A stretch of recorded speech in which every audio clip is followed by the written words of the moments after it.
Election commission of India की जानिब से एसआईआर शुरू किया गया। सुप्रीम कोर्ट के सीनियर एडवोकेट महमूद प्राचा ने हाईटेक न्यूज़ चैनल से बात करते हुए अपने ख्यालात का इजहार किया। आइए देखते हैं हमारे दिल्ली के ब्यूरो चीफ अब्दुल वाजिद निज़ामी की एक ख़ास रिपोर्ट सीधे न्यू दिल्ली से। नाज़रीन, आप देख रहे हैं हमारा हाईटेक टीवी न्यूज़ और मैं अब्दुल वाजिद चिश्ती निज़ामी। इस वक्त मेरे साथ मौजूद हैं सुप्रीम कोर्ट ऑफ इंडिया के सीनियर एडवोकेट महमूद प्राचा साहब। सर, जिस तरीके से इलेक्शन कमीशन ने एसआईआर लागू करने की बात करी है कि पूरे देश में एसआईआर किया जाएगा, बिहार में इसका रिज़ल्ट देखने के लिए मिला है, किस तरह है ये पूरा मामला और इससे क्या जो है फ़र्क लोगों पर पड़ेगा? जो सीए एनआरसी से हुआ था, जो सीए एनआरसी की प्रक्रिया थी, ये उसको दूसरा लिबादा पहना के लाया जा रहा है उसे। जो असम में हुआ, अंजाम इसका वही होगा। असम में क्या हुआ था और बाकी जगह क्या करने की कोशिश हो रही है, असली अंजाम वही होगा। लेकिन जो बुनियादी बात है, जैसे सीए एनआरसी के लिए प्रोटेस्ट हुए थे, वैसे ही भारतवर्ष में, पूरे भारत में प्रोटेस्ट होंगे और इसको रोका जाएगा एसआईआर को। लेकिन जो मेन पॉलिटिकल पार्टीज हैं जिन्होंने इसके लिए कोशिश की, वो पूरी तरीके से फेल हो गई हैं एसआईआर को रुकवाने में। एसआईआर पूरी तरीके से गैर कानूनी है। रिप्रेजेंटेशन ऑफ पीपल्स एक्ट में या उसके तहत बनाए हुए रूल्स में एसआईआर का कोई भी प्रावधान ही नहीं है, जिस तरीके से इलेक्शन कमीशन एसआईआर को लागू करना चाहता है। तो उस समय 2019-20 में भी सबसे पहले असम में प्रोटेस्ट हुए थे, उसके बाद पूरे देश में हुए थे, क्योंकि जो असमीज लोग थे उन्होंने प्रोटेस्ट सबसे पहले शुरू किए थे और उसके बाद पूरे देश में हुए थे। इस बार भी कहीं ना कहीं से प्रोटेस्ट शुरू होगा और वो फिर पूरे देश में जाएगा। लोगों की नागरिकता, भारत देश के कमज़ोर वर्गों की नागरिकता इस तरीके से आरएसएस और बीजेपी को छीनने नहीं दी जाएगी। और ये मैं बात आपको साफ कर दूं, जो भी व्यक्ति, जो भी इंसान सीधे सीधे या घुमा फिरा के ये कहता है कि ये मुसलमानों की नागरिकता छीनने के लिए, उनके वोट छीनने के लिए एक्सरसाइज हो रही है, तो वो आरएसएस का एजेंट है, आरएसएस का कोई मेंबर है या कोई ऐसा इंसान है जो समझदार नहीं है, जिसे पूरी इस सब्जेक्ट की जानकारी नहीं है। तो ये बिल्कुल भी सिर्फ मुसलमानों की नागरिकता या सिर्फ मुसलमानों के वोटिंग राइट्स छीनने के लिए एक्सरसाइज नहीं हो रही है, बिल्कुल भी। क्योंकि हम देख रहे हैं ना लगातार, अभी जब से ये चीज़ सामने आई है, इस चीज़ का जो है इलेक्शन कमीशन ने ऐलान किया है, मुसलमानों में ही खास करके ज़्यादा बेचैनी देखने के लिए मिल रही है और इसको फिर मुद्दा बनाया जा रहा है। इसीलिए सीए एनआरसी के हर प्रोटेस्ट में, मुझसे ज़्यादा तो कोई एक्टिव नहीं था ना पूरे भारत में सीए एनआरसी के प्रोटेस्ट में।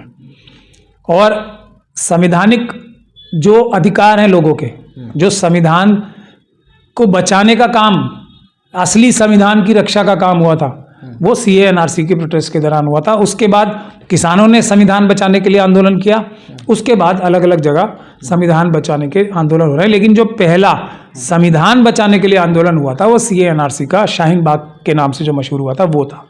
और संविधान हम बचाएंगे, कोई मनुस्मृति लागू नहीं करने देंगे। लेकिन मैं आपने मेरी बात काट दी बीच में से, कोई इसी की बीच में से काट के मीम बना लेगा, तो मैं पूरी बात कर लूं कि सिर्फ मुसलमानों के वोट और मुसलमानों की नागरिकता छीनने के लिए ये कानून नहीं लाया जा रहा है, एसआईआर नहीं कराई जा रही है। मुसलमानों की भी वोट कटेंगे, मुसलमानों के भी वोट कटेंगे, मुसलमानों की भी नागरिकता छीनी जाएगी अगर इस एसआईआर को लागू होने दिया तो। लेकिन सिर्फ नहीं, और जैसा एग्जाम में एग्जाम्पल हुआ था कि 70% के आसपास जो वोटर लिस्ट में से नाम कटेंगे, जो एनआरसी से नाम कटेंगे, जो भारत की नागरिकता छीनी जाएगी, जिनकी 70% लोग वो होंगे जो मुस्लिम नहीं होंगे कहीं भी देश में, या उससे भी ज्यादा संख्या में। आसाम में तो क्योंकि जनसंख्या भी करीब 35% है मुसलमानों की, तब भी 30%, और जो भी मुस्लिम कम्युनिटी के जो भी नाम कटेगा उसमें ज्यादा उसको ठीक कराने में मुश्किल तो होगी, लेकिन वो ठीक हो जाएगी। लेकिन शेड्यूल कास्ट, लेकिन शेड्यूल ट्राइब, महिलाओं के, ओबीसी के ज्यादातर लोगों के, खास तौर पे जो ओबीसी में भी जो ज्यादा अति पिछड़ा वर्ग है ना, उन लोगों के वोट काटने के लिए ये एक्सरसाइज हो रही है। और एक इसमें एसआईआर के दौरान एक और खास चीज होती है इसमें, उसमें भी होती थी और इसमें और होगी। आरएसएस के और बीजेपी के पन्ना प्रमुखों ने हर एक बूथ पे अपने लोग बिठा रखे हैं, आज से नहीं दशकों से। उन्हें पता है, उन्होंने चिन्हित कर रखे हैं, उन्होंने आइडेंटिफाई कर रखे हैं, ये घर हमें वोट नहीं देता, इस बूथ से हमें वोट नहीं मिलते, ये लोग हमें वोट नहीं देते, ये लोग वोट नहीं देते। एसआईआर में से नाम ऐसे लोगों के कटवाए जाएंगे जो भारतीय जनता पार्टी और आरएसएस को वोट नहीं देते। तो और कैसे जाएगा इसको? और मुसलमानों का भी नंबर उसमें आता है। बहुत सारे तो मुसलमान भी वोट दे रहे हैं ना अब। राष्ट्रीय जो मुस्लिम मंच है ना, जो आरएसएस का विंग है, वो मुसलमान तो देते ही है ना वोट। बहुत सारे ऐसे लोग जो मुसलमान भी देते हैं, तो उनके वोट नहीं कटेंगे। जो नहीं देते उनके कटेंगे, जो नहीं देते उनके कटेंगे, पहली बात। और हक अधिकार, कुछ लोग ये सोच रहे होंगे ना कि हम बच जाएंगे अगर हम देने लगे वोट, तो हक अधिकार सबके जाने हैं, सिर्फ मुट्ठी भर लोगों के। अडानी, अंबानी, यूसुफ लूलू जैसे, अभी एक रिसर्च भी हुई है, 1 लाख लोग हैं सिर्फ देश में, 1 लाख नहीं 10 लाख लोग, जिनके पास देश की 70-80% जो सारी संपदा है वो रहेगी। तो 10 लाख लोगों को छोड़ के सबकी नागरिकता का अधिकार जाएगा, सबकी प्रॉपर्टी रखने का अधिकार जाएगा, सबकी नौकरियां जाएंगी, सबकी जमीन जाएगी। ये बात तय है, चाहे सीधे सीधे या घुमा फिरा के।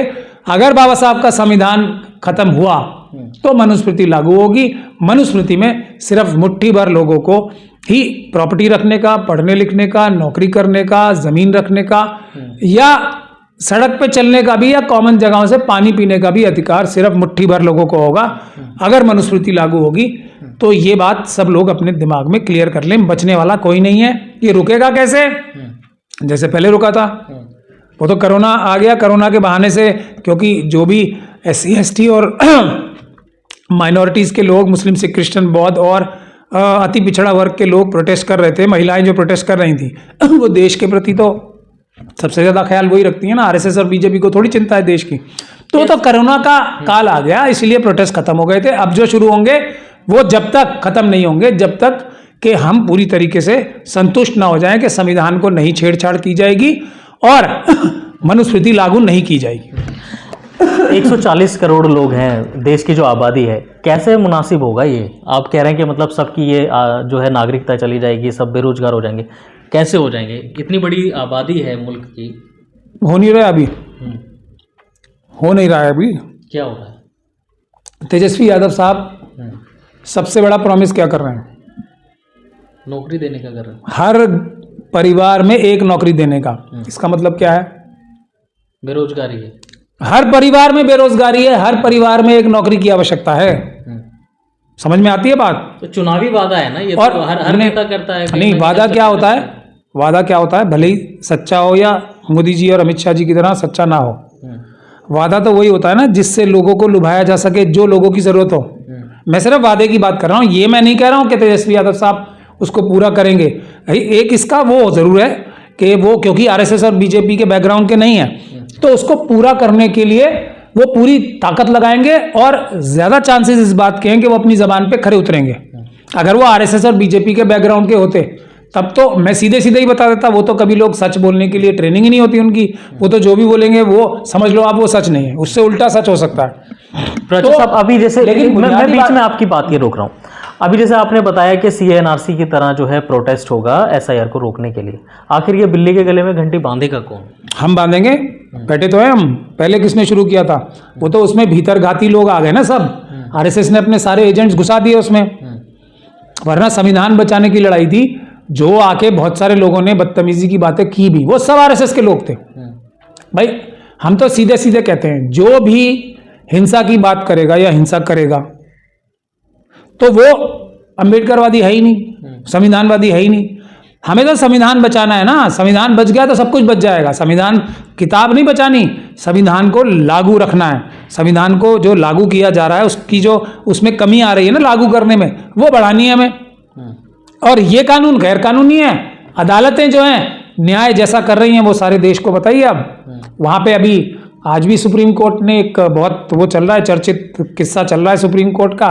एक हाई कोर्ट ने, कपिल सिब्बल साहब ने बताया एक सुप्रीम कोर्ट की बेंच को कि हमने स्टे लिया लेकिन हाई कोर्ट जो है वो सुनवाई चालू रखे हुआ है अपनी, तो आप कृपया करके उसको बताइए कुछ। तो जज साहब जो सुप्रीम कोर्ट के जजेस थे उन्होंने कहा भाई वो सही तो कह रहे हैं, यहाँ तो तारीख पे तारीख ही पड़ती है, यहाँ तो कुछ होता ही नहीं है सुप्रीम कोर्ट में, ये सुप्रीम कोर्ट के जज साहब कह रहे हैं। तो जब ये स्थिति है तो जजेस की पीड़ा भी हमें समझनी चाहिए ना। जजेस कोई चाहेगा जो जज की कुर्सी पे बैठा हो कि वो न्याय ना कर पाए। जो अभी झारखंड में एक जज साहब थे, एक वकील साहब ने उनसे जो बोला था उसके बाद कंटेम्प्ट हुई और उन्होंने अभी माफ़ी मांगी है। मैंने उन जज साहब को खुद बोलते सुना है क्या कि ये कोर्ट ऑफ लॉ है, कोर्ट ऑफ जस्टिस नहीं है। मैंने सुना है वो बात, मुझे इतना दुख हुआ कि सुप्रीम कोर्ट ने तक बार बार ये बोला है कि हमारी एग्जिस्टेंस ही, हर एक कोर्ट की एग्जिस्टेंस यानी क्या उसका जो है कोर्ट, वो सबसे पहला काम ये सच ढूंढना। सच क्या होता है? न्याय। कोई भी आदमी न्याय मांगने जाता है तो वो सच की तलाश में ही तो जाता है। तो अगर हमारे हाई कोर्ट के जजेस इस प्रकार से कह सकते हैं, और तब कह सकते हैं जबकि उन्हें पता है कि ये वीडियो बन रही है और ये सबके सामने आएगी कि ये कोर्ट ऑफ जस्टिस नहीं है, न्याय का मंदिर नहीं है, ये न्याय देने की जगह नहीं है, ये तो कानून देने की जगह है। जज साहब को ये तो याद रखना चाहिए था। मुझे बड़ा पीड़ा होती है ये बोलते हुए कि कानून जितने भी बनते हैं वो न्याय देने के लिए तो बनते हैं। लॉ एंड जस्टिस मिनिस्ट्री का नाम है, जो मंत्रालय है उसका नाम लॉ एंड जस्टिस है। तो अब जब स्थिति ये हो गई है तो ये जो जजेस हैं ये कितने प्रेशर में, कितने दबाव में और कितने संघर्ष में है। मुझे तो वो याद कर करके ही बड़ा दुख भी होता है, हैरानी भी होती है। इसीलिए तो हम लोग सोशल एक्टिविज्म में आए, वरना दूसरा कौन सा ऐसे सुप्रीम कोर्ट के वकील हैं आप बताओ जो सुप्रीम कोर्ट में भी जाते हैं, दूसरे हाई कोर्ट्स में भी जाते हैं, जो सड़क पे उतर के लाठी डंडे और जेल जाने को तैयार होते हैं। यही पीड़ा हमें सड़कों तक ले जाती है। अब आने वाले वक्त में क्या सूरत देखने के लिए मिल सकती है, जिस तरीके के वाकयात ये चल रहे हैं पूरे मुल्क में? कुछ नहीं, डरने की बात नहीं है। ये देश की जनता इस देश का संविधान बचाएगी, अम्बेडकरवादी देश का संविधान बचाएंगे। कुछ डरने की बात नहीं है। जितना जुल्म हो रहा है उतना जल्दी जुल्म का इलाज या दवा भी आएगी, ऐसा मेरा मानना है। और बहुत जल्दी हम प्रोटेस्ट शुरू करने वाले हैं इस पर। चलिए, बहुत बहुत शुक्रिया प्राचा साहब बात करने के लिए। देखिए, जिस तरीके से इलेक्शन कमीशन ने SIR करने की जो है वो बात की है कि ये पूरे जो है देश में किया जाएगा, तब से ही अक़लियती तबके के जो बीच में है ये एक गौर व फिक्र का मौजू बन गया। लोग जो है इसमें काफ़ी राय मशवरा कर रहे हैं और एक खौफ का भी माहौल जो है वो लगातार मुसलमानों में देखने के लिए मिल रहा है। इसी मुद्दे पर हमने महमूद प्राचा साहब से ये चीज़ जाननी चाहिए, आखिर ये SIR से क्या नुकसान होगा और किस कम्युनिटी को ज़्यादा नुकसान होगा। तो ये सारी गुफ्तगू आपने सुनी है, आप अपनी इस पर क्या राय रखते हैं कमेंट करके ज़रूर बताइए। दिल्ली से हाईटेक टीवी के लिए मैं अब्दुल वाजिद चिश्ती निज़ामी।